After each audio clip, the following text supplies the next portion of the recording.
President Xi, YUE, President Xi, Sinan, Professor Yang, and colleagues. First of all, I'd like to really express my gratitude to all of you for putting together this program and also to come to this opening to witness another very important event. It's important, at least from my perspective, because I really grew intellectually through this conference in the past few years. So I want to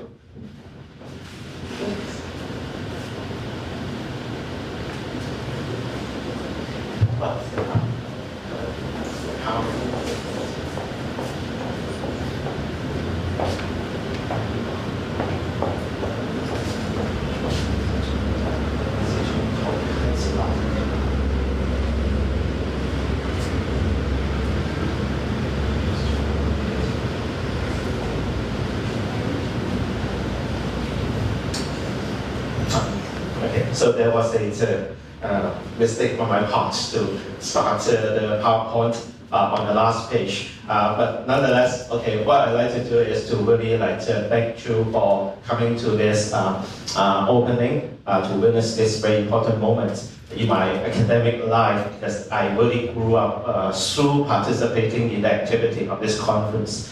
So I want to begin by thanking Chengkong University for its unfailing support to build a strong partnership between CHIU and Chengkong University. So I still remember that a couple of years ago when we started the Center for Positive Social Science, which is a joint venture of CHIU and National Chengkong University. President Su gave me a very important responsibility, and that is to make sure that this program, or this center, will have huge social impact. So I still remember this responsibility, and I try to work towards fulfilling this responsibility every minute in my academic life. So I want to start by saying that, to me, I think learning from the experience of building this center, nothing is really so impactful as having a good idea and also a very strong partnership. I think we are really lucky to have both. This is the center that we refer to, and what I want to say is that the idea of building this center was actually came from this conference. I still remember that I started to attend this conference in year 2010 when it was first launched, and then since then I have been here on every ICCC conference, and the reason for that is,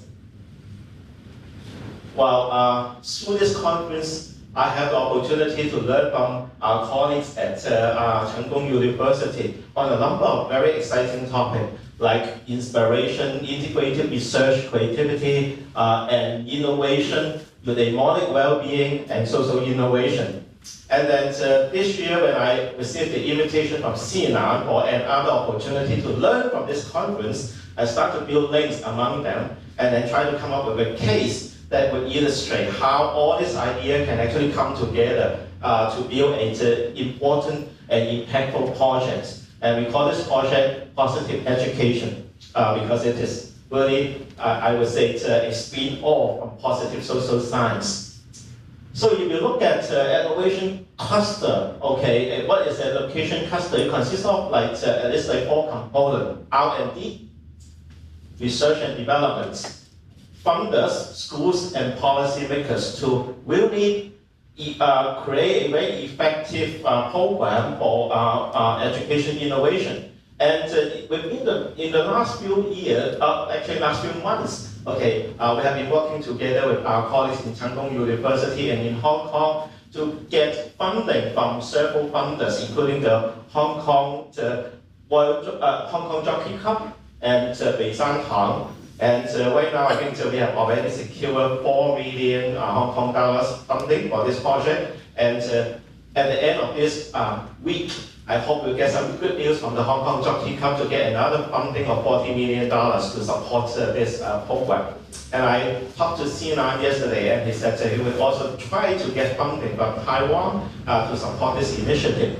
And then we also have the Hong Kong Education Bureau on board as policymakers supporting this initiative. And right now we have like more than 20 schools who want to participate in this project. So we're quite excited about this. And so to give you an example of how the community respond to this initiative, I gave a talk on innovation. Last week in Hong Kong, there was 300 people attending the talk. And then at the end of the talk, I received many emails. One of them was a very experienced educator, and he asked me whether he could actually contribute to this program as volunteers. I received, okay, this is a principal, a school principal of a primary school, who was also a keynote speaker at this event, at this forum. And right after the forum, she sent me an email telling me that her school really wants to participate in this project as well. And this is the email she sent me. And so what is this all about? What are we going to do? Well, as I can promise you, all the good things come from Harvard. And so this is actually based on Harvard Leadership Conference. They were able to identify many issues that we need to solve in the study into educational innovation, including how students can get into school, how technology have disrupted education technology, how to relate to parents, how to define the new skills that we need to educate our students, and how to deliver our education to children. There are so many important issues that need to be solved through education innovation. And one thing that you will notice is that design thinking is a big thing in education innovation. And that's why we feel that this is really something that colleagues from Hong Kong and colleagues from Cheng Kung University can really work together based on our experiences in developing positive social science to build a new education agenda for the future. And I can already feel that there's a lot of enthusiastic support from the community for this program and this movement. And I hope that together, CHIU and National Cheng Kung University can take the lead in providing the thought leadership as well as action leadership in rebuilding or revigorizing education in all Asia. So I'm very positive that we'll be able to do something along that line. And for that reason, I want to thank National Cheng Kung University for giving us all these inspirations through the years so that we can now come to this point and do something very meaningful for our future generation, for our future society, and for the future of Asia as well. And I would particularly like to thank Sinan and Professor Yang for organizing this conference and all the helpers who have contributed to this effort. I hope I will continue to get a lot of inspiration from our participants in this conference. Thank you very much for having us here. Thank you very much.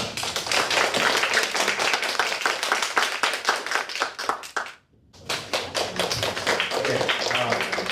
Yes, I think you, like me, looking forward to Professor Lim, Professor's talk. It's always very great honor to introduce Professor Zhao. Okay, and he now is the dean of the CHIU, and before that, about 2 decades, I think, he was the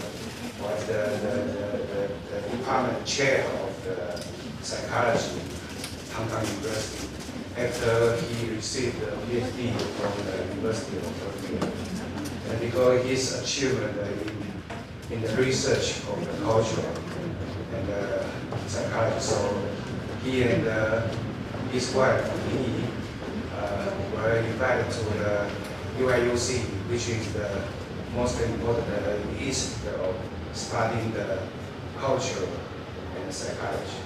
And I learned that they were invited by President Harry Trendis. You guys know that Harry Trendis is very famous, and I think it's very important thinker in this area. And after that, you guys know that Singapore always hunting for the talent, globally. So after 6 years, the US, 8 years, they are hunting, in fact, Singapore. But they are too good to stay too long. So the Hong Kong University hunting them to the CHIU.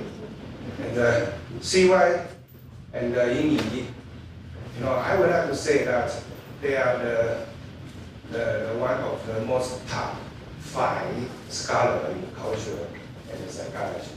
And CY, his recent research in the culture and creativity take the multiple approach to that.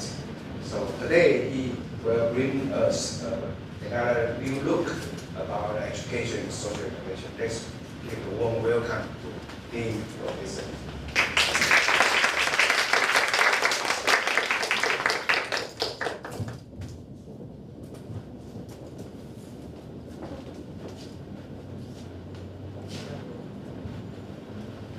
Thank you. Thank you very much for the opportunity to share with you some of my thoughts on this very important topic, innovation. So innovation is not a word that I created. It was actually a word now quite frequently used in public discourse to talk about how we can actually make use of technology and innovative ideas and practices to create a new education agenda for the well-being of the society and for the well-being of all the students. So why do we need that? Of course, I think there are many reasons for that. Economists have their answers, political scientists have their answer, sociology of education have their answer, and I think I also have some of the answers to this question. But what I want to emphasize here is that when we talk about innovation, we are actually taking a big step forward.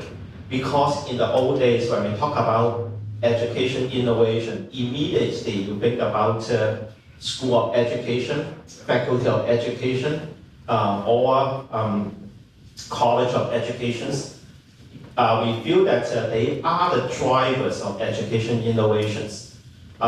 This may continue to be the case, but more and more we'll find out that education innovation is not going to be monopolized by educators or education scholars. It's going to be something that scholars and practitioners from all walks of life are going to contribute. So, say for example, the recent advancement of digital education is made possible by the IT and particularly like at MIT. So it is actually an initiative driven primarily by our colleagues in engineering and design.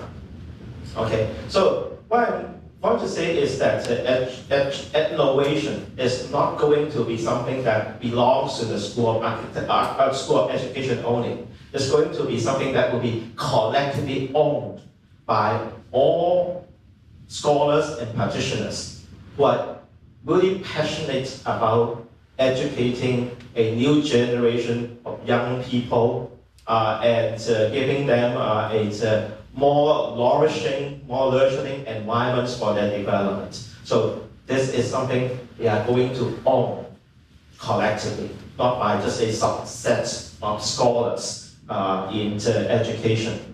So let me start by going back to the idea of design thinking. Colleagues who were at yesterday's workshop probably have already been exposed to some of the major ideas in design thinking.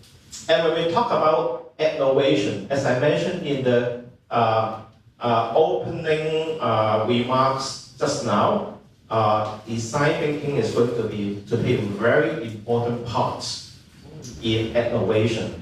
So remember the slide about the Harvard Leadership Conference? So they also point out that design thinking is going to play a very important part in the innovation.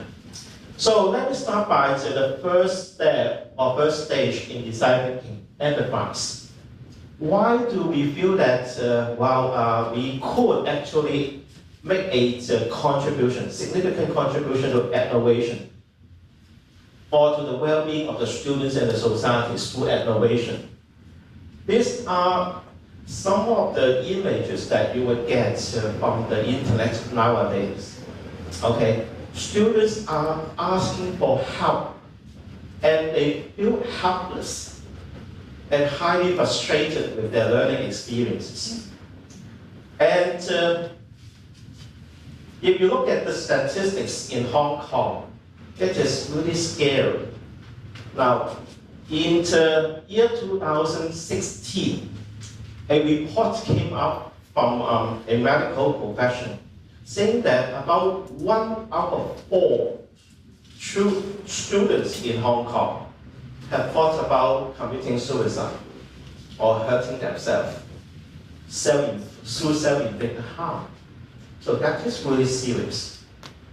And just in 1 year in Hong Kong, we have 20 suicides of students.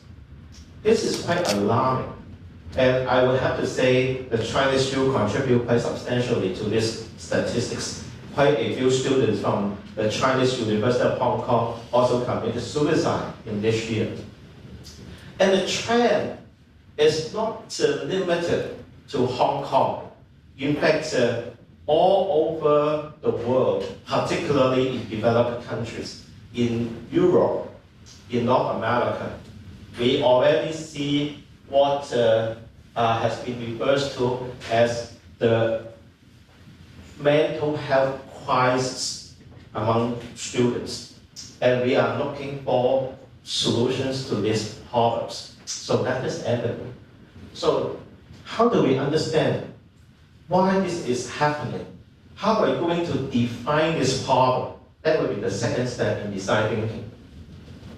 Now, there have been a lot of research done on this topic. I was quite frustrated when I talked to some of our administrators in schools in Hong Kong. They kept telling me that the problem is so complex that we will never be able to understand why we have the mental health crisis. What they choose to ignore is the many years of research that have been carried out on the topic to understand why young people get depressed, why young people want to commit suicide or inflict harm to themselves, why there is this rising trend.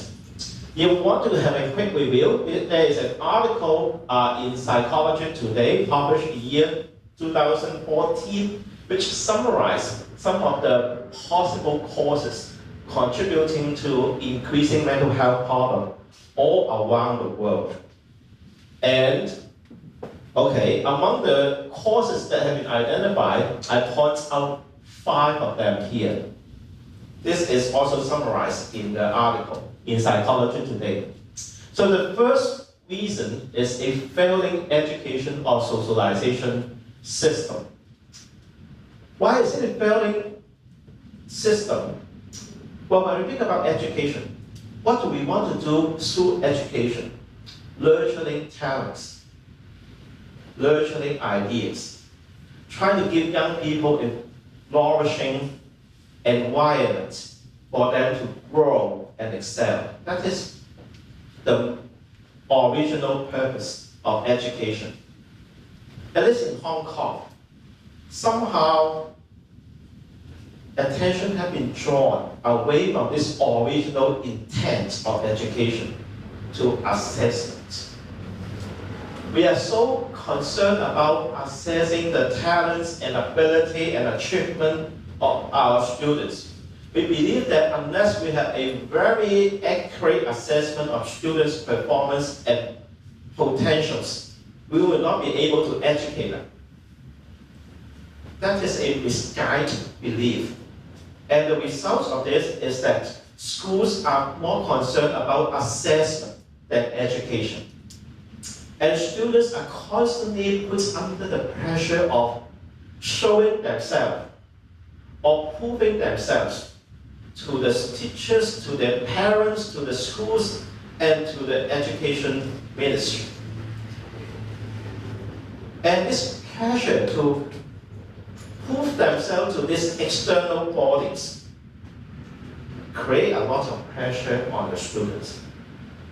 If they fail in this assessment, they risk being stigmatized as slow learners, slow achievers.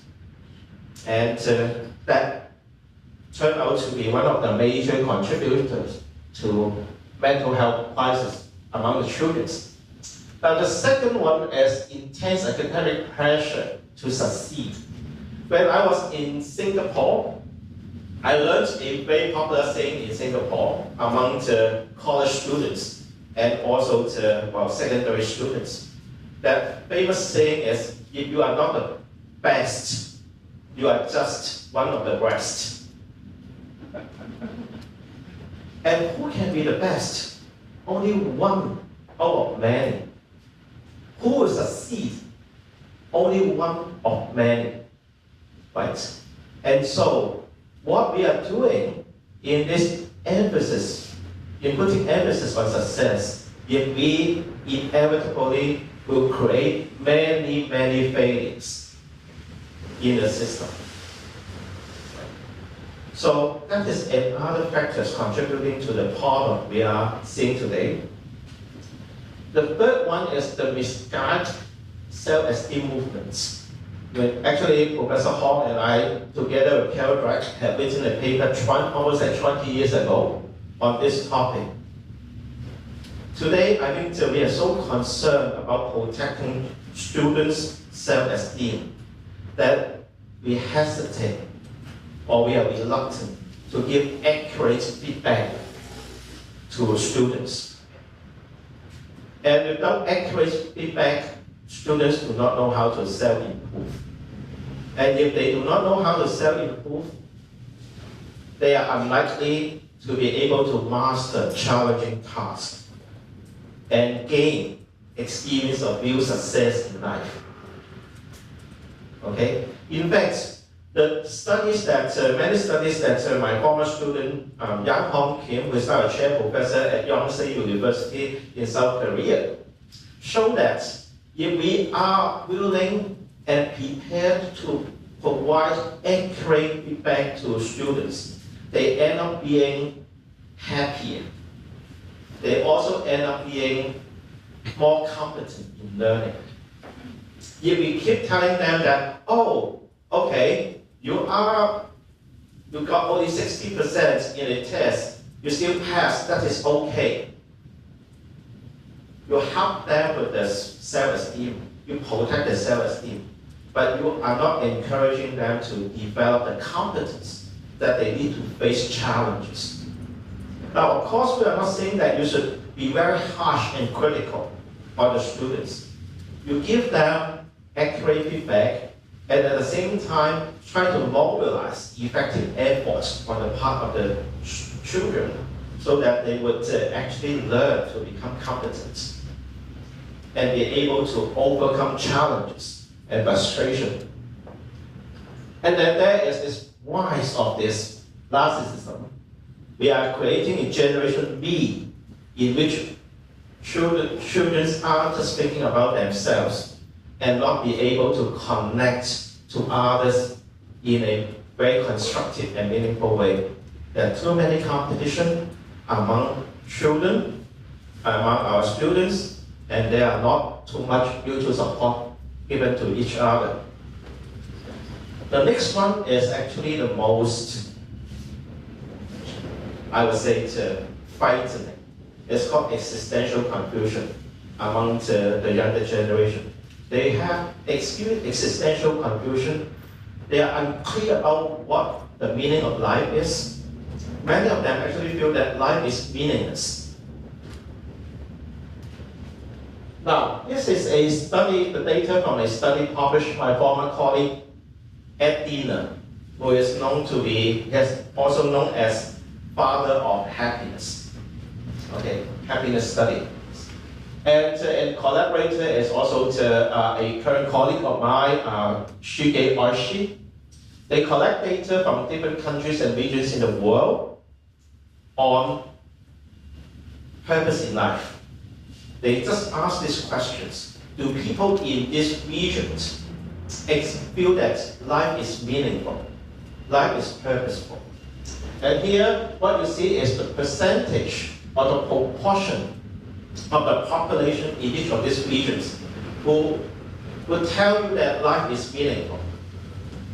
And on the horizontal axis, you see a log transform GDP per capita. What you see here is a negative relationship, unfortunately.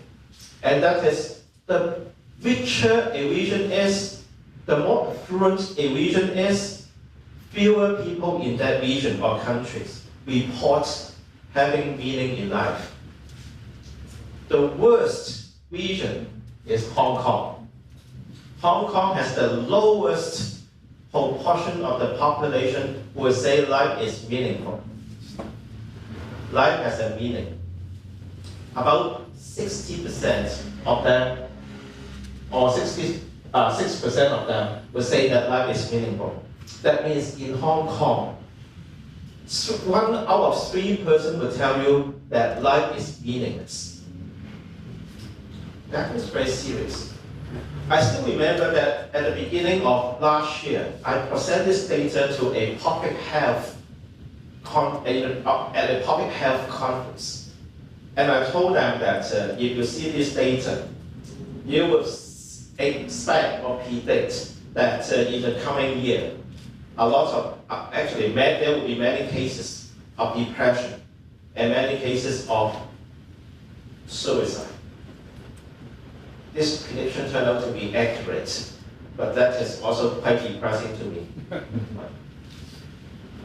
If you look at there's actually a sociology, Durkheim, have points out this almost like more than 100 years ago, that the best predictor of suicide rates in a country is alienation. And alienation is the feeling that life is meaningless. And if one feels that life is meaningless, life is not worth living, then people will want to end their life prematurely. So that is another reality that we are facing. Worse still, when people do not feel life is meaningful, they start to do all kinds of negative behavior, destructive behavior. And this is the data, this is actually the data from Roy Meister, another very famous psychologist who studied well-being. And he asked people to report how happy they are, and also report how meaningful their life is, and then they measure also to whether these people are givers or takers. Givers are people who would give and help other people, take care of other people. Like Sina, Yang Lao Si. Okay. Takers are people who would take advantage of other people for their self-interest. And the data is very clear. When you look at the extent of self-report happiness, there's no relationship between this extent and being a taker or a giver. So just feeling happy, when our students and our children feel happy, is not going to make them a better person. But if you make them feel that their life is meaningful, you find out that people who report a higher extent of meaningfulness in life are also people who tend to be givers. And then this is a book published by Adam Grant, an organizational behavior researcher at Wharton. And a major finding in this book is that in every domain of life, if you look at who are the most successful people in that domain of life, they tend to be givers, not takers. So that means if we are going to really nurture talents for the future, We want our future generation to be givers. We don't want them to be takers. And for them to feel that, for them to be willing to give, they have to feel that life is meaningful. They cannot really continue to have this kind of existential confusion. So, but how can we offer our students a sense of meaning in life? That will be the challenge. Well, in fact, if you make people feel that their life is meaningful, epigenetic studies show that they also tend to be physically more healthy. They are also more likely to be able to have a better stronger immune system. So people who feel that life is meaningful do not sleep a lot. They work very hard, but they don't feel sick very often.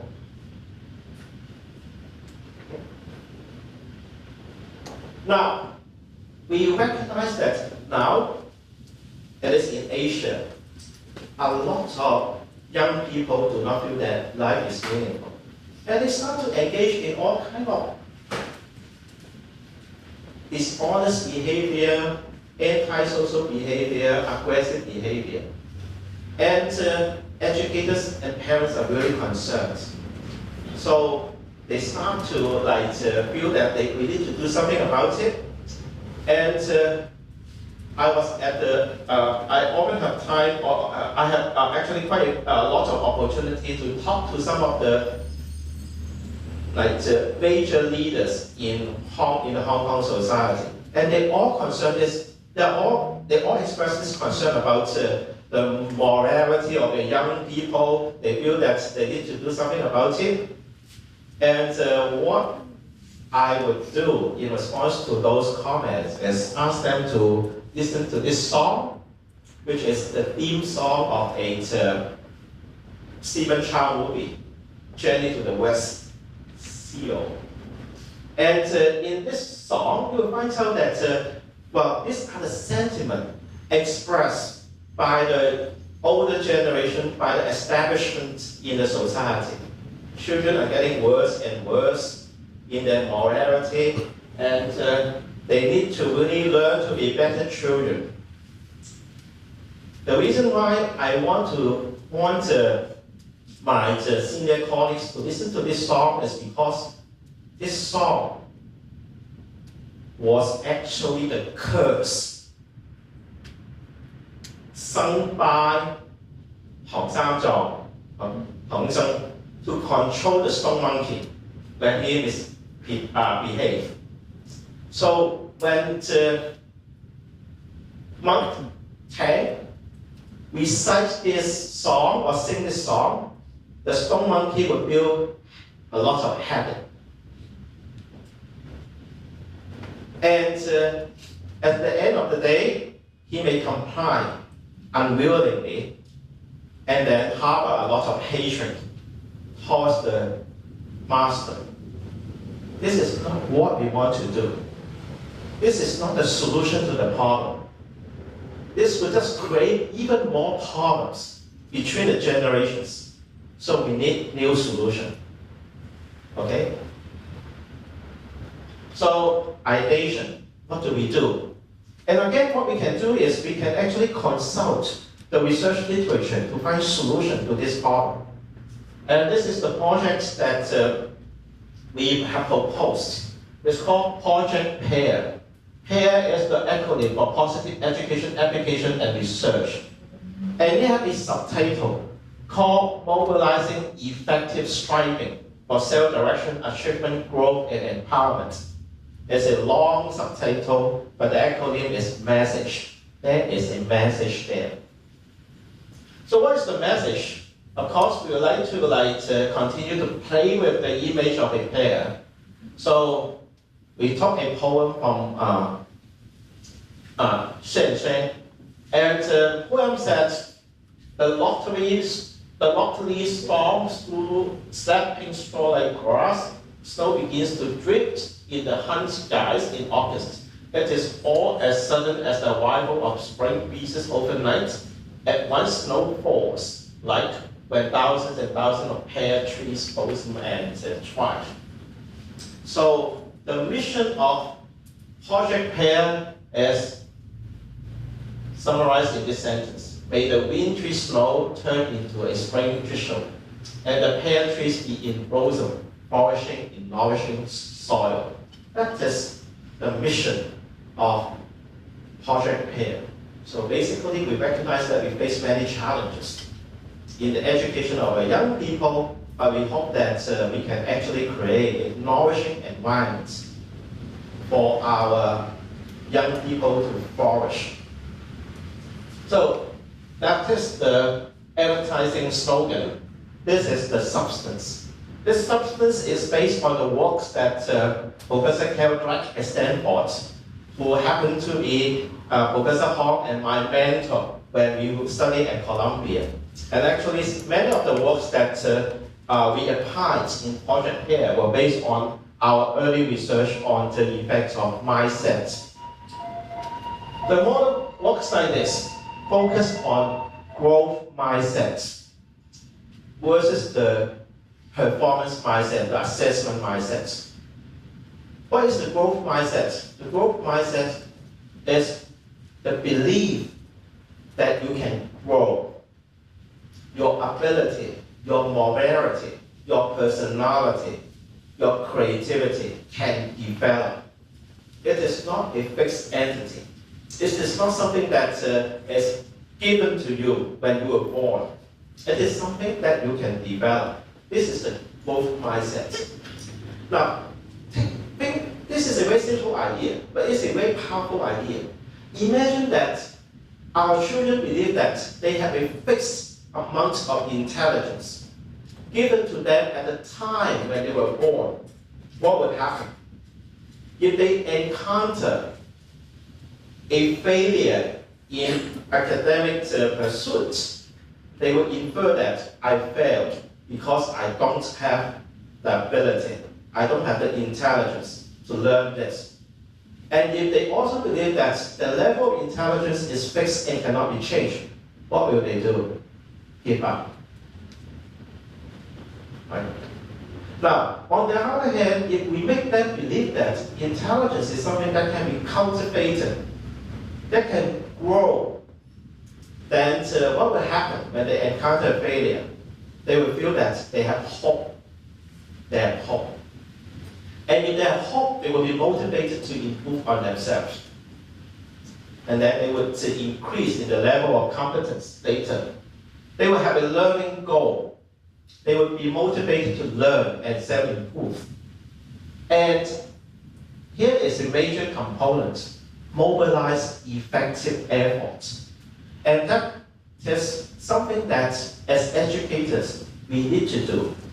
Now, what is mobilize effective efforts? Well, in Chinese culture, we believe in efforts. We believe that if a student works harder, then they would be able to achieve more. But the reality is, this is not always the case.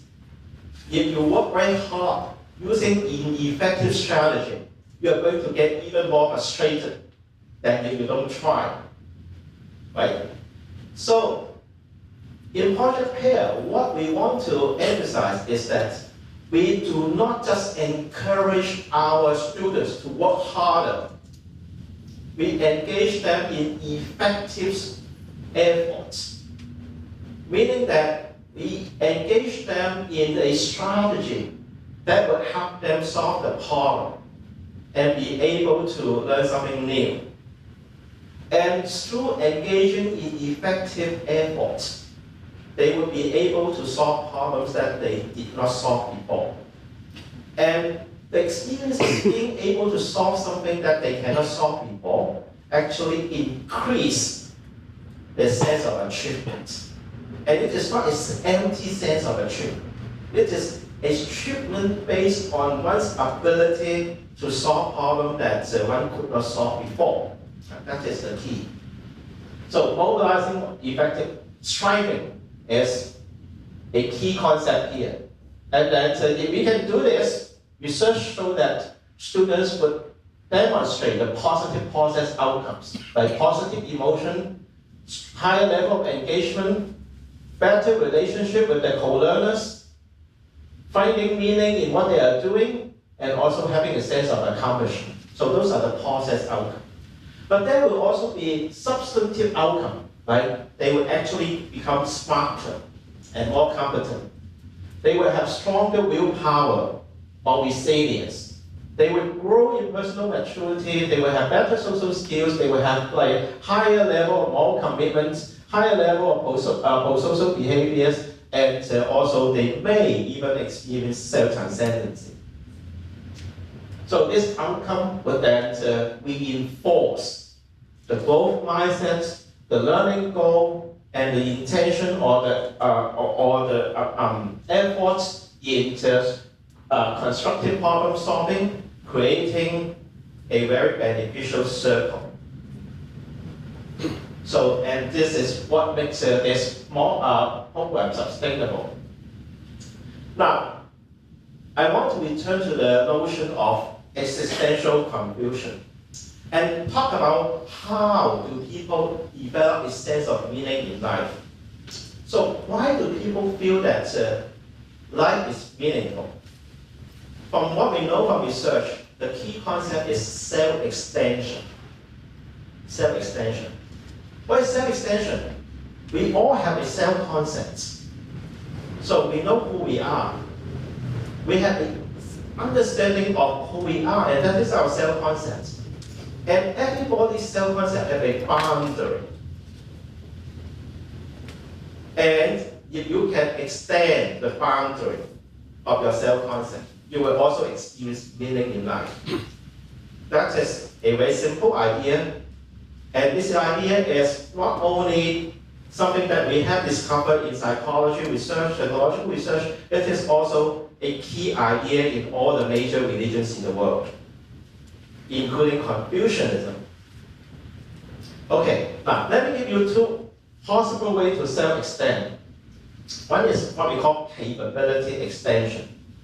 Capability extension is, say for example today, when you look at your self-concepts, you feel that that is something you can do. This understanding of something you can do is the boundary of your self-concepts. Beyond this boundary, you feel that those are things that I cannot do. Right? Okay. Your boundary of capability defines what you think you can do and what you think you cannot do. Imagine that after going through the workshop conducted by Professor Yan yesterday, you felt that there is something you can do now, which you could not do the day before. Your self-concept have already extended. Your boundary is extended. And when you feel that the boundary of your self-concept have extended, you feel that meaning, that our life is meaningful. Your learning is meaningful. What you are doing in the workshop is meaningful. And you feel that you are growing.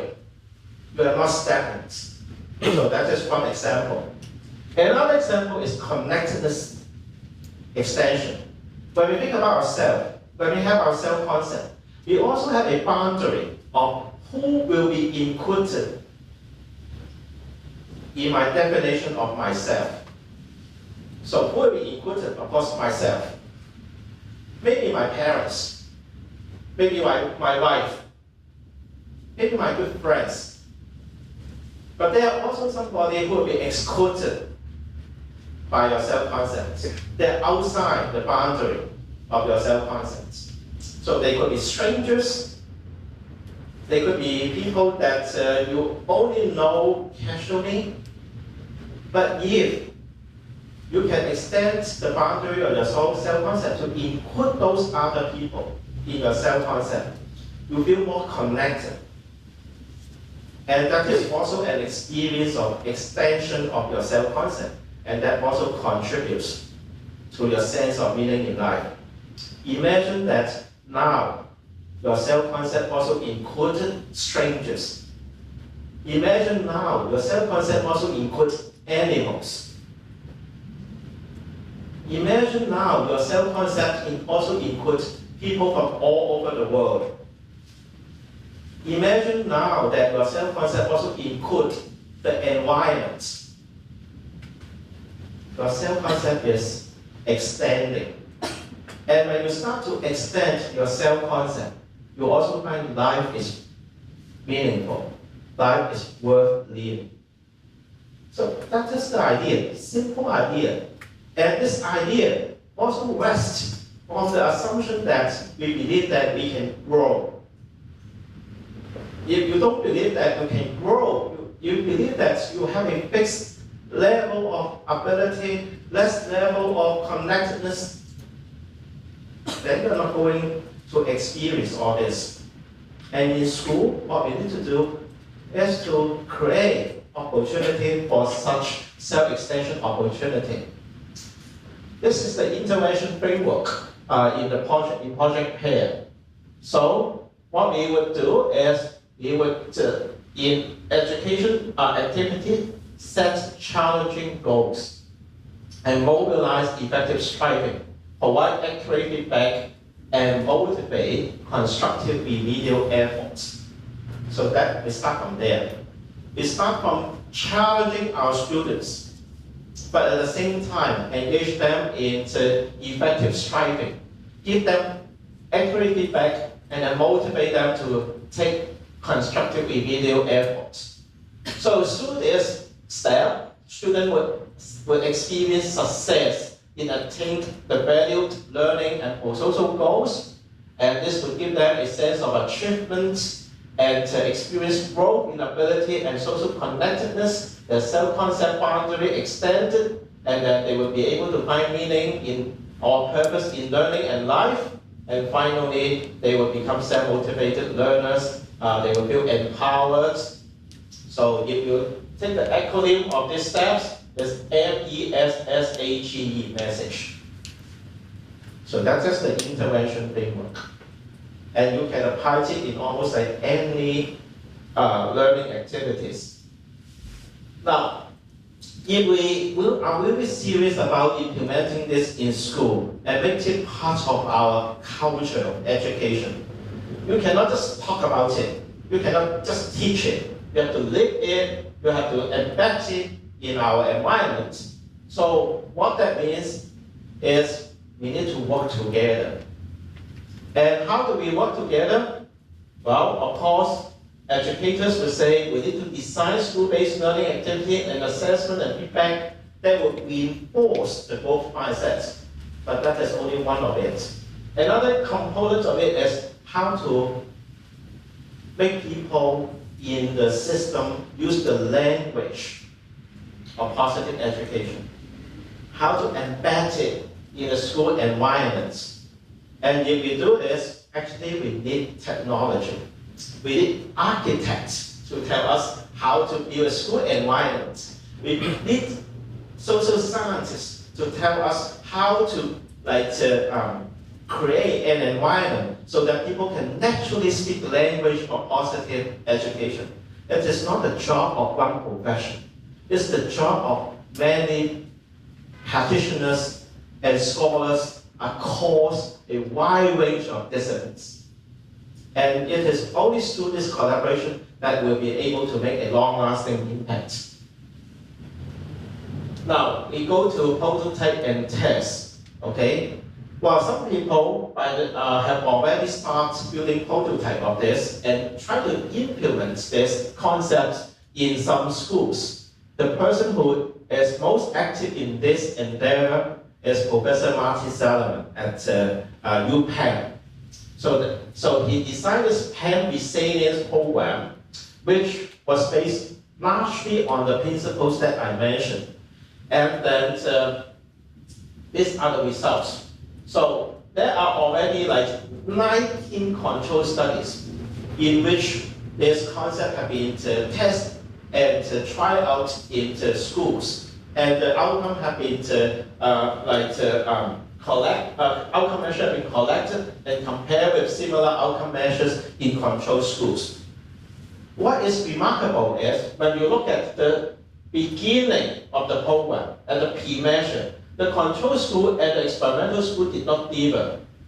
Here is the percentage of students with depression.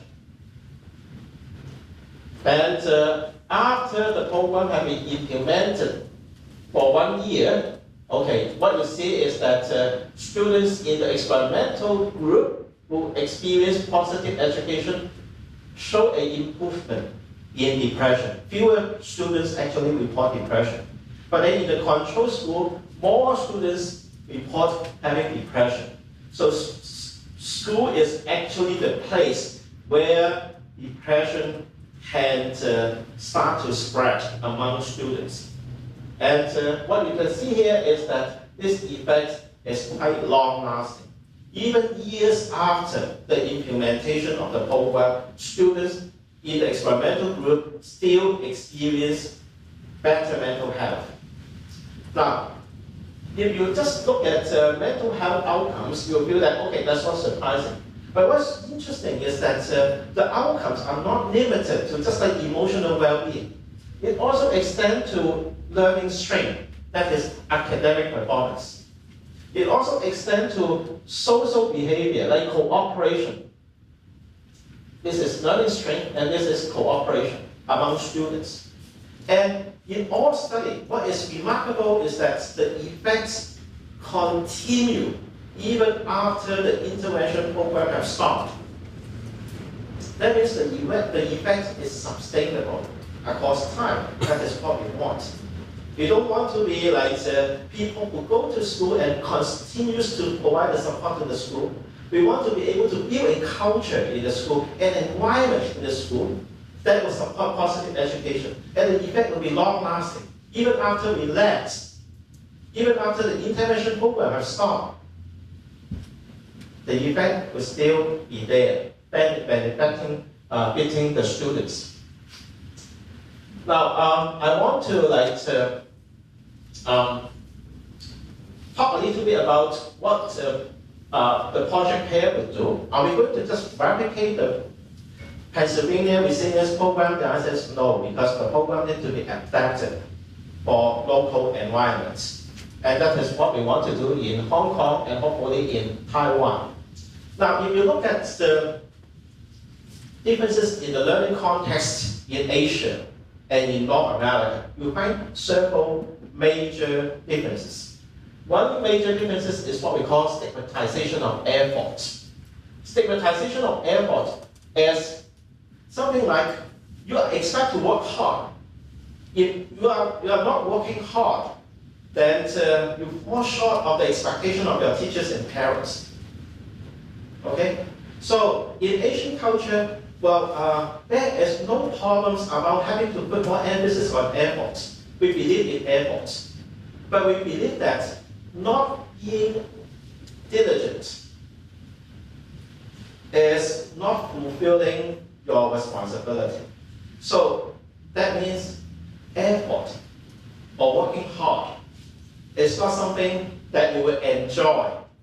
It is something like a pressure, like a burden put on the students or on the students' shoulder. This is something we would like to avoid. Now there is a study that is very interesting. In North America, in Canada, if you look at the number of hours students spend on homework and their school achievement, there is a positive relations. Meaning in Canada, students who spend more time on schoolwork will have better grades in school. Not surprising. In Hong Kong, the relationship is negative. It's negative. Students who spend more time on their schoolwork actually have poor grades. Why is that the case? It is because of the stigmatization of effort. The stigmatization of effort works in this way. If you are doing well in your schoolwork, you can play, you can do other things you like. If you are not doing well in school, your parents or teacher will put you into this tutorial remedial classes, and you have to work extra hours. Okay, from the perspective of the students, do they want to work hard or not? In Asian context, they don't. because they feel that if they have to work harder than other students, they are not as good as other students. So effort is stigmatized. Only poor students need to work harder. Smart students do not have to. This is a inverse relationship between effort and ability. And another thing is that is very specific to Asia is moralization of efforts. And I think Professor Hong has done some research on this area.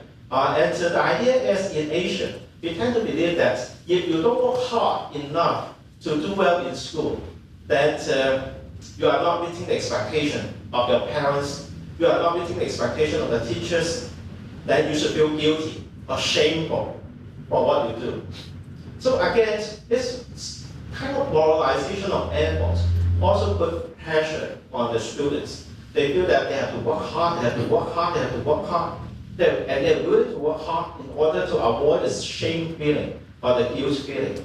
But we do very little to mobilize effective efforts. We just mobilize them to work harder, but we don't really mobilize them to become more effective learners. And the third one is related to character strength development. In the hand resilience program, they focus very much on developing students' moral character as well, or character strength. But all the character strengths are more like individual moral characteristics. And in Asian society, we also care about people's interpersonal relationship, their social skills, and also their social responsibility. So those are some of the areas that need to be worked on. So that is what I refer to as the redesign rule. All designs are basically examples of redesign. We need to redesign the hand resilience program in order to work in Asia. And then the human rule, and that is all kinds of design activity are ultimately social in nature. So if we really want to have an innovation program that is sustainable and also a program that can be scaled up, we cannot really ignore the social dimension of innovation. So, and that means we need to train not the students, we need to train innovators, we need to train teachers who will become change agents in the organization, in the schools, so that they can sustain the efforts of the training. And we don't want them to just like copy what other people have done. We want them to be innovators. And for that reason, I think having a program like what we have here in this room is important, because what we need to do is to train people who are capable of innovating, who are capable of being a designer for educational innovation. And we also need the support of the different organization, business organization, or another business organization to support this kind of innovation. I'm not going to talk too much about this. And so that was scaling up. I think in the interest of time, I will not talk too much about how we are going to extend the impact of this, but the whole idea is that we actually need a lot of collaborations amongst different sectors and different disciplines to scale up the efforts. So in the interest of time, I would like to end by saying that for innovation programs to work, we need to develop what we call a innovation cluster.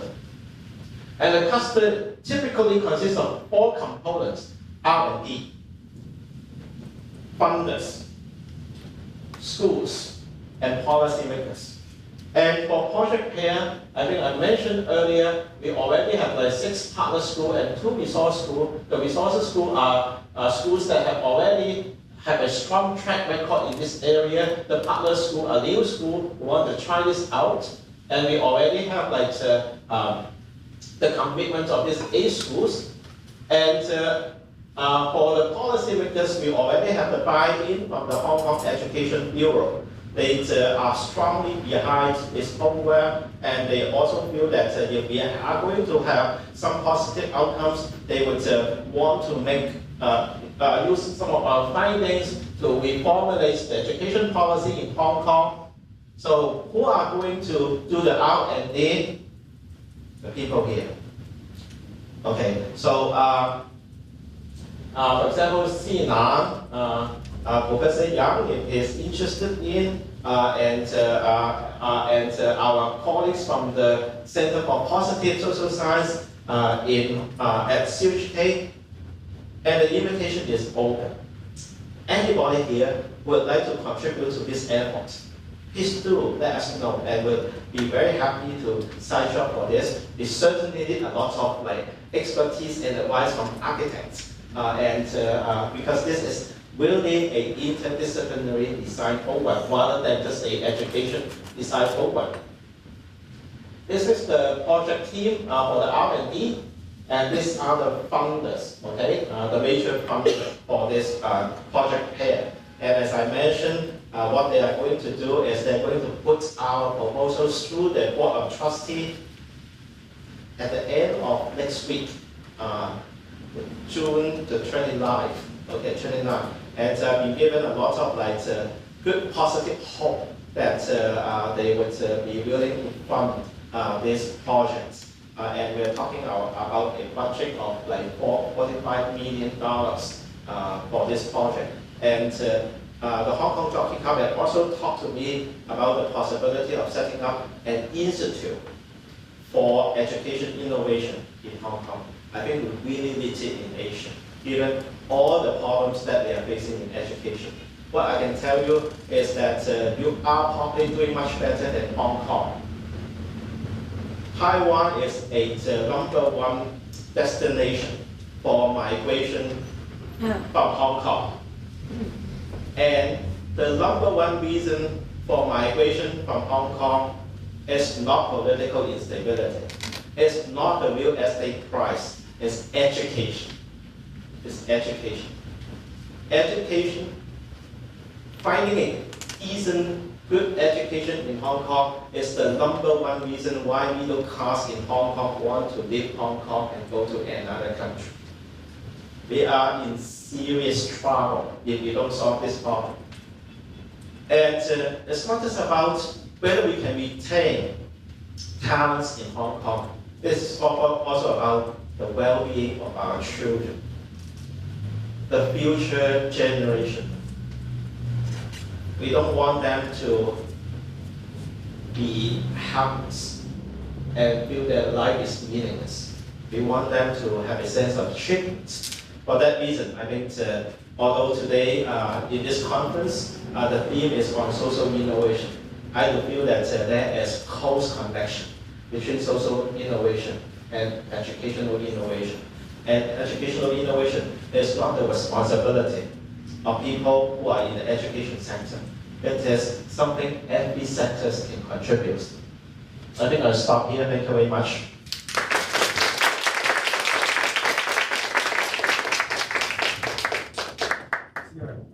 We open for Yes. Q&A. Yeah, anyone have some idea inspired patients for me? Okay, please.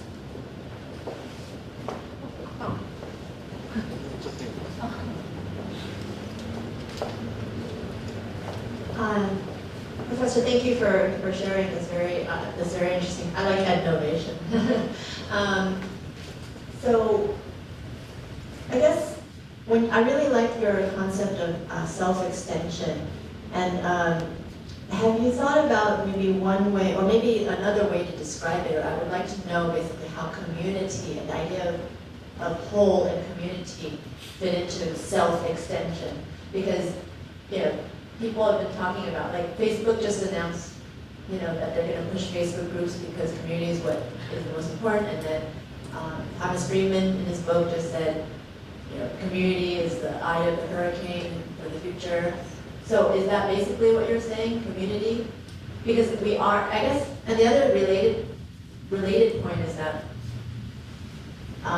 maybe the whole point of why we get to the alienation of this, and it is over-focus on the self and the lack of awareness that we are all part of the same community, global community in the planet, So it's kind of like the lack of awareness. Yes, right. Thank you for these two questions. I think you are really right on target when you ask these two questions. When we say, okay, what we need for at least like connectedness, extension of the self, is a sense of community. In fact, if you look at some of the postmodern critique of modernity, so what they argue is that, well, with the advance of modernization, we are replacing a lot of the functions that were carried out by the communities to professional bodies. So as a result, okay, we feel that we don't need the community anymore. So if we get sick, we have mental problems, we go to the professionals. Instead of seeking help from our friends and from our relatives, from our families. About 20 years ago in California, people are already aware of the limitation of this approach. And they start to launch a program called Friends Can Be Good Medicine, arguing that if you have friends to talk to when you have emotional troubles, you are less likely to develop severe mental problems. But of course, there are also demographic changes in the modern society, particularly in the developed economies. So when you look at birth rates in Taiwan, birth rates in Hong Kong is really low compared to the historical figures. So most families now have only one child or two. So there are fewer opportunities for children to really interact with their peers. So and parents become more obsessed with giving the best conditions to the children. And in fact, more and more, if you go back to the slide I showed you on at the beginning, at the Harvard Leadership Conference, when they talk about educational innovation, one issue they find out to be very difficult and very important to solve are how to relate to parents. They ask one question, which I don't think they have the answer yet. And the question is, we don't know, starting from when parents feel that they have the responsibility to get the best to their children. This idea was not in the generation of my parents, but this is an idea in our generation. That's very interesting. I think related to that, I was going to say is that capitalism seems to be the issue. Why are we so focused on self and gain and best and success? Is because of the survival mechanism that capitalism and the specialization, the assembly line kind of, Yes. and bureaucracy, Yes. and the mentality that capitalism has introduced, and it wasn't always around. And if you look at Finland just introduced a universal basic income, Yeah. right? So maybe what we need is not extreme capitalism and wealth. It's maybe a different social system, and this education system needs to be part of a larger conversation on what kind of economy and social, political construction that we have. That's why these people are so worried, because they don't want their kids to fail and be homeless Yes, or but commit suicide. But that is a very good point. In fact, one of my colleagues at CHIU, Professor Tony Tam, just attended a conference in Germany, and the conference was attended by the really major social scientists in all of Europe.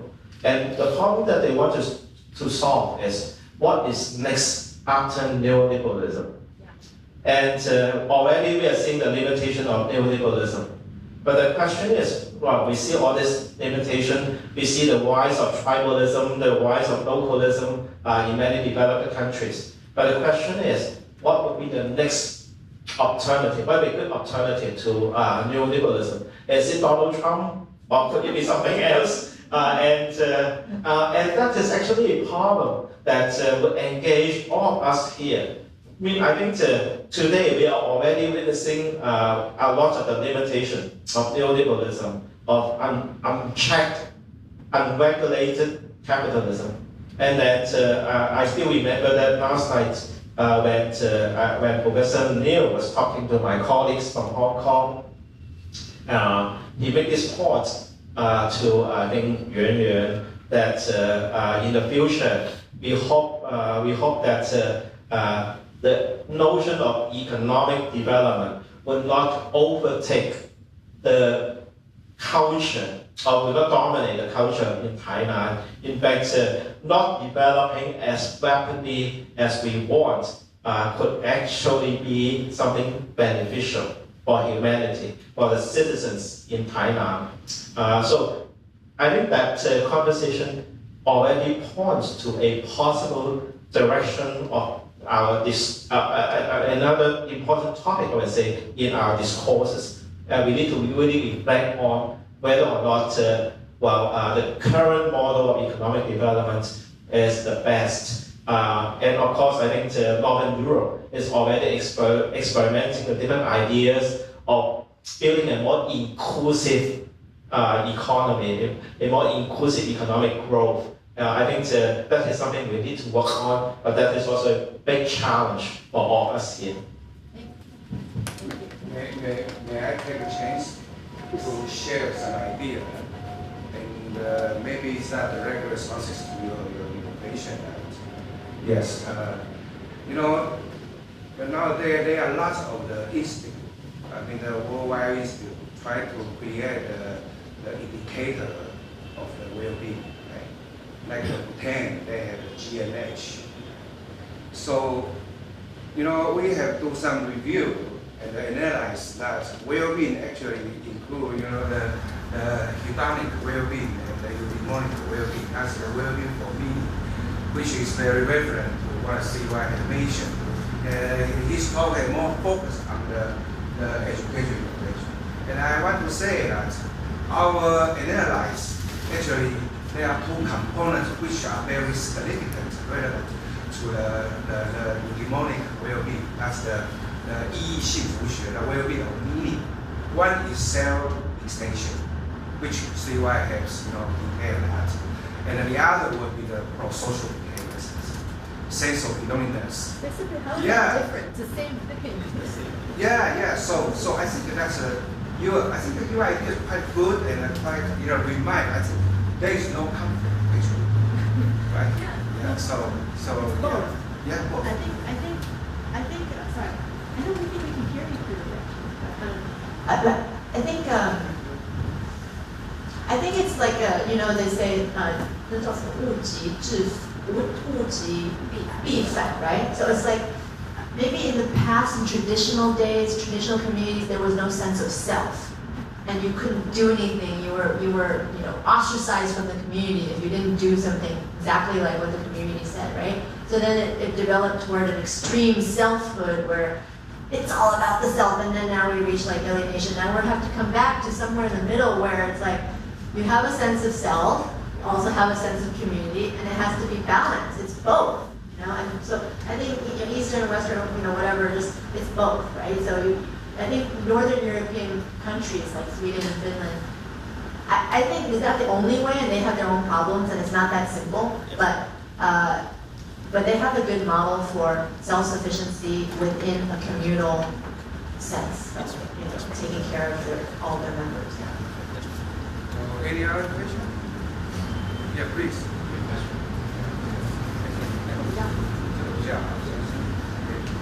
Hello. Just very quick questions. I like the idea of net innovation cluster. So I'm curious about what is our expected role of policymaker, because most of the problem actually start from assessment, and the assessment start from policy. So what is the new role or innovative role by policymaker? Well, I think this is too big a question for me to answer. I can only share with you my experiences with in the project pair. So the project actually started about a few months ago, when the Hong Kong Jockey Club approached me for advice on how to develop this project.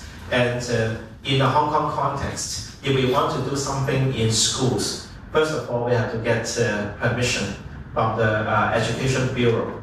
And that's why, what we would do, we'll have to do is to send our proposal to the Education Bureau for review. And they came back after like 4 weeks, after they read the proposal, they said this is exactly what we need in Hong Kong. And then just a few days ago, okay, I received a phone call from the Anglican Church schools in Hong Kong. They said they have already talked to the Education Bureau in Hong Kong, and they feel that there is a need to introduce this kind of education innovation in the schools. And they said the Bureau want to work with us to develop this project. So typically, what they would want to do in the educational innovation project is just like what we typically would do in design thinking: build prototype, test the prototype, and then see how we can scale it up. And one thing that they can do to help scale up the project is to formulate school policies. But the policy have to be based on solid evidence from prototype tests. That's why we have schools participating in the project as part of the education innovation cluster. And their experiences will inform us on how do we build and refine the prototype. And we'll collect results to show that the prototype actually work. And then this will be used as reference for policy making in education. So I'm still hopeful. But I also feel that you're right. Policymakers tend to be conservative. Unless they have clear evidence that something works, they are unlikely to have a policy based on just an idea. If they want to make a policy based on ideas, it will be the idea of the high officials. It will not be the idea of scholars and academics. Unfortunately, that is the case. If academics and researchers want to really make a case for a certain policy, they have to work really hard, and we have to really go through the whole process of design thinking, create a model, and then test it. So that is basically what we are trying to do at the moment. Thank you. Okay, the last one. Last question. Okay. My question is also from Project Terror. I'd like to know, when you included the schools, it seems like they are more K-12. Is the university students participating in this program? Or how are you including the education? Are you saying, for example, it is from children to adulthood, or it is something that continues in the community learning? It's a continual education system. That's my question. That is also a very good question. Again, I think it has to do with how we can eventually scale up the project. And we are still at the first phase of the project.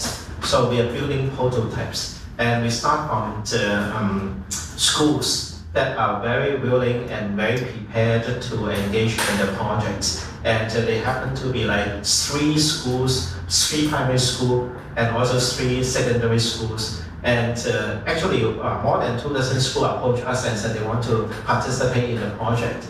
So what we did is we intentionally select schools that have varying characteristics, so that we can build a more comprehensive model for different types of schools. So for example, one school have over 50% non-Chinese locals.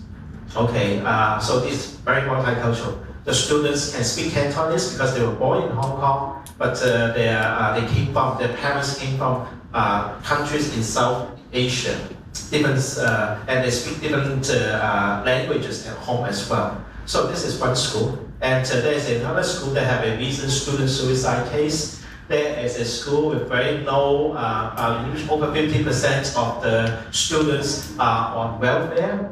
Okay, so when we select a school, we actually try to select schools that will present some challenges to us. And that based on these characteristics, then we build models that will be most effective for certain type of problems. And whether or not we will extend the model to other sectors of education, like kindergarten, university, continuous education, the plan is yes, we want to do that. In fact, we also want to create at least a good course for through this program, so that it would be the ideas and the practices would be available to everybody for free on the internet. So that's the plan, and we do have like an action plan on that. But we want to start from doing a good job with the field model school. At the very beginning, means the Hong Kong Jockey Club as a charitable foundation feel that well, if the project can benefit as many schools as possible, they would be very happy. But we refuse. We resist the temptation to extend the projects to many schools. Is that we can only handle 6 schools, and we will focus on 6 schools. And they said this would be the most expensive project for now because they would be spending like tens of millions of dollars on just 6 schools. But eventually, I think they agree with the idea that we should start with small, do a good job, and then scale up, rather than starting the project with like tens of schools at the very beginning. So again, I think citing evidence from design thinking helps to convince them this is the more practicable idea. Okay, so we thank Professor Lee.